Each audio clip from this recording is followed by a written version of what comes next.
এত গুনাহ করার পরেও আমার আল্লাহ রাগ করিয়া তোমার আমার জন্য খানা বন্ধ করেন নাই, পানি বন্ধ করেন নাই, বরং আমার আল্লাহ মায়ার রহমতের দরজা দিয়ে ডাকে আর বলে আয় আয় আয়, কই যাইতেছো?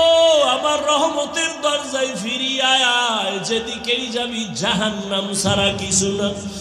আয়, আমি দয়ার নজর দিয়া তাকাইতেছি, আয় আর দুই ফোঁটা চোখের পানি সারিয়া ক্ষমা চা। ওরে কান্না যদি না আসে মনে করিও গুনার কারণে আল্লাহ বেজার। ও যুবক বাবারা, দুই ফোঁটা চোখের পানি ছেড়ে কাঁদিও আর মনের বুঝাইও তোমার আমার মতো যুবক যদি স্কুল কলেজে পড়িয়া চাকরি করে, ব্যবসা করে, শ্রমিকের কাজ করে, ড্রাইভারি করে, নামাজ পড়ে, তুমি আমি পারবো না কেন?